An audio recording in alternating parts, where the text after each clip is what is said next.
Thanks to Trade Coffee for keeping LegalEagle in the air, because you would not want to see me before my first cup of joe, am I right? Courage Gallegos asks, are you a Sith Lord? Wouldn't you like to know? Hey Legal Eagles, it's time to celebrate actually, because just a little while ago, this channel crossed 1 million subscribers, and roughly at the same time, it crossed 100 million video views. I'm absolutely floored. I can't believe that this channel that was started as a hobby just because I got mad at the TV when people were getting the law wrong on TV and movies, has expanded into a channel where 1 million of you have signed up to hear more about the law and to learn more about how to think like a lawyer and to learn more about the laws that surround us every day. So from the bottom of my heart, thank you so much. It's been an honor and a pleasure to create this channel, and I'm so honored that so many of you have decided to come along for the ride. And since I can't throw a big party where I can invite all of you for various incredibly obvious reasons right now, I thought the best way that we could celebrate is to celebrate all of you guys, because I couldn't have done this without you. So I asked for the questions that you might have about LegalEagle, the channel, about me personally, or about life in general. So let's answer some of those questions and talk about just what it is you guys want to know. The first question is from Nate Myers, who asks, in what ways has your YouTube channel affected your job, your life in general? As if there's any distinction between my life and my job. Those are definitely one and the same. So in terms of how the YouTube channel has affected the job, not all that much, actually. Day-to-day practicing law, the fact that I have a YouTube channel doesn't really change very much. Sometimes I get recognized, but usually not at all. And frankly, the main way that the YouTube channel has affected my professional life is that it just takes a huge amount of time to be able to do these videos. I think that every video, if we're talking about a substantive legal issue, takes roughly 10 to 20 hours to research and outline, another 1 to 4 hours to shoot, and then another 10 to 20 hours to edit and review and edit again and go back and forth. Now, I'm not doing the video editing anymore, but still that's a huge amount of time to sort of go back and supervise and that sort of stuff. So for better or worse, the YouTube channel is starting to crowd out my professional, legal, and business life. So that's definitely something I have to take into consideration, but it's something that I absolutely love. I have the best job in the world to have this channel and to be able to make creative videos. I mean, semi-creative, they're about the law after all, but to be able to make these videos as part of my professional life is just the best thing in the world. And it's a lot of hard work, but it's also incredibly fulfilling and satisfying as well. Kieran O'Sullivan asks, does the fact that most criminal cases are settled with plea deals bother you given the power imbalance between the defendant and state? I'd say yes and no. There's always going to be a power imbalance between the government, the state, and the people, especially individuals, and especially people who tend to be in lower socioeconomic conditions. But I think that we can and often have done things that help make it a little bit more fair. Under the Gideon case, all criminal defendants are entitled to representation. That's what public defenders are there for. I think that public defenders do a great service to individuals and to the country, and they should receive more funding. And the fact that things are often settled through plea deals is not necessarily the worst thing. We don't want to have to spend huge amounts of resources on criminal trials every time there is an accusation of criminal conduct. Obviously, there are going to be times when people take a plea deal because it's the expedient thing to do or because they're not willing to fight it out in court. But often that's just a more efficient way. People are going to get less of a criminal sentence through a plea deal than they would if they took things to court. So no system is perfect. Certainly the American criminal justice system is far from perfect. But to the extent that there is injustice, it's up to all of us to make it better. And we certainly can. There's a lot of things that we can do, and we've talked about that on this channel. There's a lot that we can and I think will be done in the future. Movie Squad asks, have you ever received criticism from other lawyers for hosting a YouTube channel? Well, first of all, I have so many lawyer friends and they're all very supportive of the channel. And a few people have expressed to me that LegalEagle is the channel that they wish they had started. So, beat you to it. That being said, in real life, the support is pretty unanimous, and for the most part, I think people recognize that I am trying to explain fairly uncontroversial legal issues in the news, and that legal literacy is something that, for better or worse, a lot of people need. That being said, online, I have received lots of criticism from political pundits, from other attorneys who may or may not have done their research, and from a lot of people who claim to be attorneys online. I am a little suspicious of a lot of those comments that claim to have done the research or have studied this topic for dozens of years. But yeah, for the most part, I think the criticism is generally well-meaning or just incredibly misinformed. Michaela P asks, who is the we at LegalEagle? How big is the team in the background? So I am so lucky to have a few individuals who help me out every day. And frankly, where this channel is now would not be possible without the people that I work with. I have two main video editors, Amy and Chris, who do a fantastic job and often on insane deadlines. I am constantly amazed at how quickly Chris and Amy can turn out some of these videos, and frankly, how polished everything is. If you see the 2D graphics that are on the screen and they'll like fly in and fly out, or the full screen graphics, I have no idea how to do that. That's all motion graphics that's done in Adobe After Effects. I can edit together a video if I need to, but I am totally incapable of doing what Amy and Chris do. I just simply give them comments and tell them that I want more of this or less of that.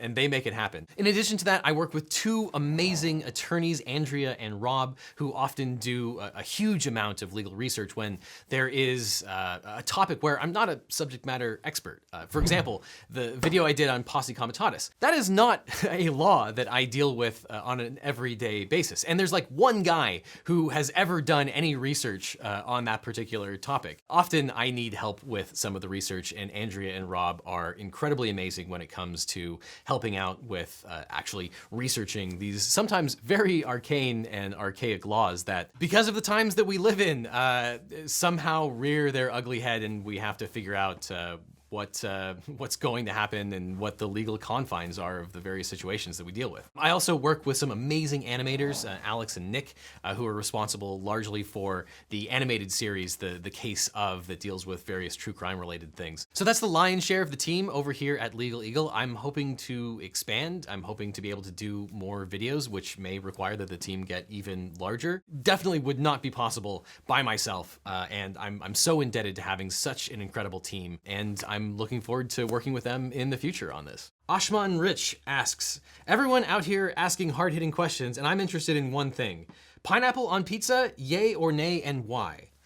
Man, I mean, that is a hard-hitting question too. I do enjoy a pizza with pineapple on it on occasion. I would say I much prefer, generally speaking, a Neapolitan pizza with added onions. I'm an onion on pizza guy. But there's definitely a time and a place for a pizza with a little sweetness added to it. Got no problem with that. All right, Nick Hunder asks, sometimes you have to represent the bad guy in a case. In those situations, how do you stay neutral in order to best represent your client? So I actually sort of disagree with the premise of this particular question. A lot of my career has been spent in the civil side of things, the vast majority of it, in fact. And the majority of that is spent on civil defense, although I have spent a fair amount of time doing civil plaintiff work as well. I was definitely prepared coming out of law school to represent someone who was a, quote, bad guy, or more likely someone who was wrong. What I found actually is that in every single case I ever had, all of my clients, and really, if I'm fair, the other people that we were up against, had colorable legal arguments. If you file a lawsuit, or you have to deal with a lawsuit, or you're getting into litigation, odds are the case is somewhere on the margins, such that each side is going to have reasonable arguments. And when you have reasonable arguments, it's easy to see why your client should win the case. Now, sometimes those legal arguments are more of a technicality. Frankly, if a client was clearly in the wrong, then often it's the role of the lawyer to tell them that they should not fight this particular case. Often that's why the vast majority of cases actually settle out of court.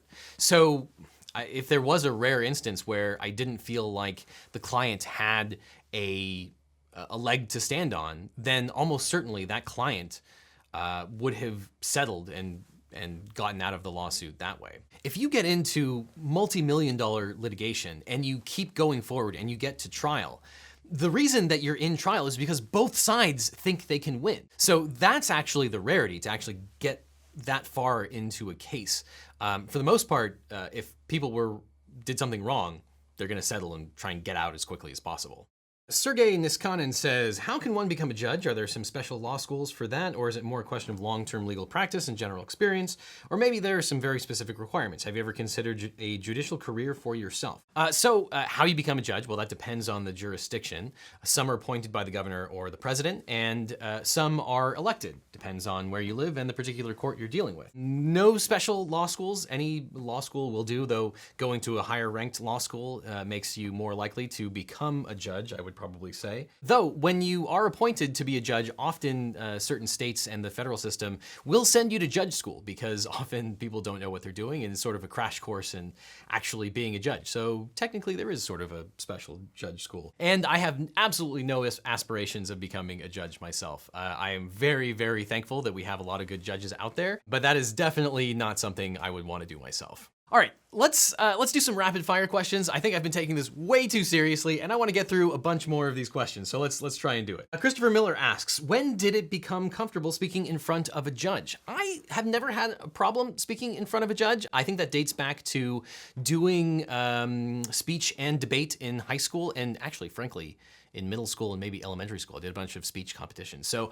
I have always been very, very comfortable speaking in front of a crowd. And you know, a judge is just like a crowd, but it's one person and they're very, very powerful. Okay, Zane Woollett asks, when can I get a t-shirt that says, the bailiff will tackle you? I don't know, I'm not totally sold on merch yet. Maybe someday. Let me know if you guys want that. Or like tie clips, or I'm very particular about a very special kind of legal pad. So if you guys would want LegalEagle legal pads, let me know.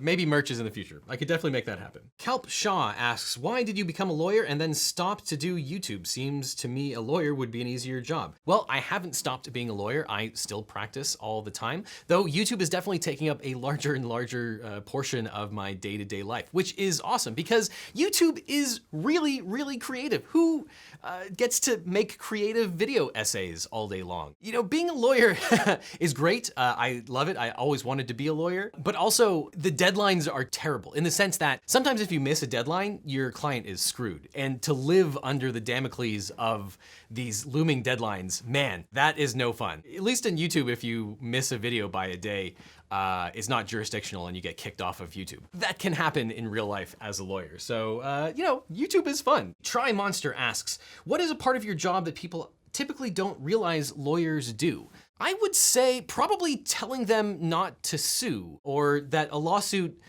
is not in their best interest, or telling them that they don't want me to actually go forward and be as aggressive as possible. A lot of people see lawyers on TV and they assume that the best thing to do is to always sue and to always be incredibly aggressive. That's actually rarely the case. And sometimes something is not worth suing over. You might have been wronged, but it's not worth it to spend tens of thousands, if not hundreds of thousands of dollars on attorneys. Sometimes there are amicable ways of settling things that are actually net positives for both sides. And so a lot of a lawyer's job is not just as a zealous advocate, but also as a business person to help two sides come together and to find a mutually amicable solution. Let's see, Jonathan Chang asks, when you doing the collab with Dr. Mike?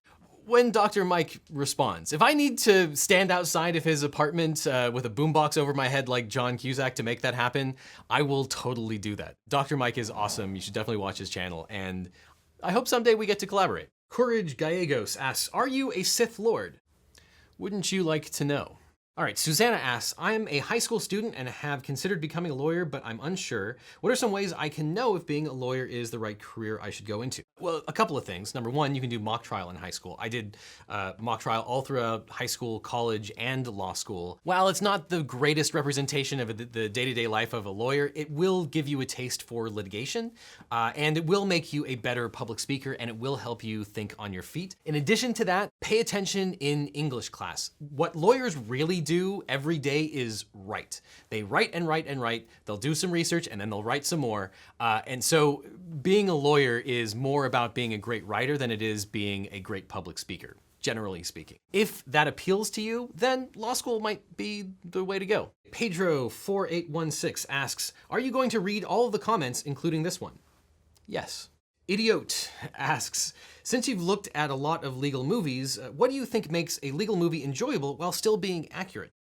While I am happy to criticize legal movies for their accuracy, legal accuracy is not the most important thing for me when I'm watching a legal movie. I think the dialogue needs to be good, and most importantly, the characters need to grow. Basically, everything that happens in the plot is really just in service of helping the protagonist or the antagonist grow as a person. And that, I think, is the most important thing. Sometimes legal accuracy totally gets in the way of that, but sometimes you'll get a show like Better Call Saul that is able to tell amazing stories while still being legally accurate, and that's super cool too. Cool Guy Not Fool Guy asks, stupid question, but why did you choose the name LegalEagle? Because eagles are cool and it rhymes. And as one of the comments pointed out, unlawful falafel doesn't have the same ring to it. Okay, Edward Zhang asks, to add to the question of your specialty in law, what made you decide on this particular specialty? I'm a prospective law student and having a hard time figuring out what I want to specialize in. Well, in a way, I haven't really specialized.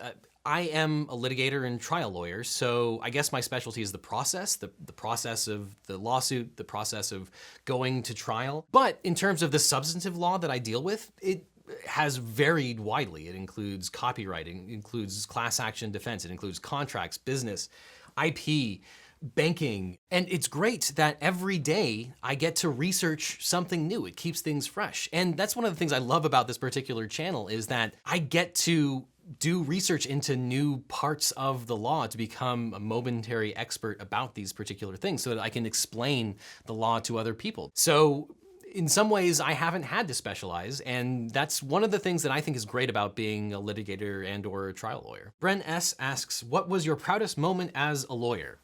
There was one case where I was dealing with the worst opposing counsel I have ever dealt with in my entire life, just the biggest jerk I've ever had the misfortune to go up against. And when I beat the pants off of that guy, I was really, really happy about that because he deserved to lose and he deserved to get smacked down by the court. If I remember correctly, he was sanctioned by the court, which doesn't happen all that often. It's a little petty, but man, not gonna deny it felt really, really good. Olivier Corrivar asks, what is an important thing about law you wish everyone understood? This is gonna sound strange coming from a lawyer, but just because something is legal or illegal doesn't mean it's morally right or morally wrong, which is one of the reasons why law is so bound up in politics. The end result of politics is law. We always have to stay vigilant to make sure that our laws reflect our society and justice. Okay, Jonathan Chang asks, how old are you, man? I've always wondered that. I am 36. Thank you for asking. Valerio asks, if you hadn't become a lawyer, what other profession job would you have had or liked to do? Before I wanted to be a lawyer, there was a very brief amount of time where I wanted to be an architect. In my spare time, I often do a bunch of home renovations. I really like the idea of playing with space and, you know, making your home nicer. So I think if I wasn't a lawyer, I'd probably be an architect or a contractor doing renovation stuff, which is kind of a hobby of mine. And finally, iPancake asks, what led you to doing YouTube in addition to being a lawyer? Funny story, so when I was in high school, my senior English teacher gave us the option to either write an essay or to do a final project as a video project. Well, hello there. I'm Devin Stone. Me and my 3 best friends thought writing an essay sounded terrible, so we decided to do this video project. That turned into this huge thing that became an hour long, where we satirized every piece of English literature that we read that year in class. Sorry, sweetheart. I have another mistress. Her name is Justice. I'm actually still really proud of this. We did Macbeth as Celebrity Jeopardy. Once again, this is Alex Trebek for Celebrity Jeopardy, saying good night. Good night. We did Jane Austen's Pride and Prejudice as a soap opera called The Proud and the Prejudiced. I think it's still really good. So that really got me interested in video editing, and I didn't really pick it up again until much later. I wanted to start a channel where I helped law students get through law school because I had a really good time in law school. I thought it was really fun, and I had a lot of tips and tricks for people to do well in law school. So I started LegalEagle as a way to help current and future law students. And that sort of snowballed into what you see today, where I expanded it not just to tips about law school, but just explaining the law in general. So that's how I got started with YouTube. It's been a crazy ride. And I guess I might as well tell you what's next for the channel. For the near future, we're gonna be doubling down. There are so many legal issues that we have to discuss, so many things that happen in the news. And so I would really like to be able to do more videos. Over the last few months, given that everyone has been sort of confined to their house, I've been able to find some time and get more videos out, which has helped the channel grow. And I would like to be able to do that on a permanent basis. If not 2 videos a week, then perhaps 3 videos every 2 weeks. I'd like to expand out different formats of videos. I have a bunch of ideas of things that are related to the channel, but haven't been able to touch on yet. Maybe some more humorous content. And if you have ideas about how you'd like to see that expansion going, I'm all ears. And like I said, it's so much fun to be able to do these videos, and it's so rewarding to know that some people find this information valuable. Of course, people ask me how I have the time to be able to do these things, and the answer is because I drink a lot of coffee and consume a lot of caffeine, which is why I'm so thrilled that Trade Coffee is the sponsor of today's video. These days, I am basically fueled by coffee and rage. Trade Coffee in particular is great because not only do they have a huge selection of your favorite coffees, but they have an awesome quiz to get matched to coffee recommendations based on your taste preferences. I myself like a sweeter, full-bodied, chocolatey coffee. And while I don't drink coffee every day, mainly on days when I have to film hours and hours worth of videos, I want my coffee to actually taste good. And with Trade, you can discover new coffees from the nation's best coffee roasters. And Trade matches you to your own personal selection of coffee and conveniently delivers it straight to you, so you don't have to leave the house to go into a supermarket. There might be reasons why you might not want to do that under the circumstances. So Trade will get you the best coffees at the best price and deliver them straight to your door. The first 100 Legal Eagles will get 30% off their first bag when they sign up, and you get free shipping. So just click on the link in the description, take the coffee quiz at Trade Coffee, and choose your frequency, whether you want 1 bag or a subscription, and then rate your coffee so your suggestions will get even better. You can even choose whole beans or your preferred grind. It really is the best coffee website out there. So to get 30% off of your first order at Trade Coffee, click on the link in the description or use the promo code LEGAL30 at checkout. Clicking on that link really helps out this channel. So thank you for sticking with me. If you want to see some more videos of mine, click over here. I've got a whole bunch of legal reactions, explaining legal things in the news. So click on this playlist. I'll see you in court, and thanks a million.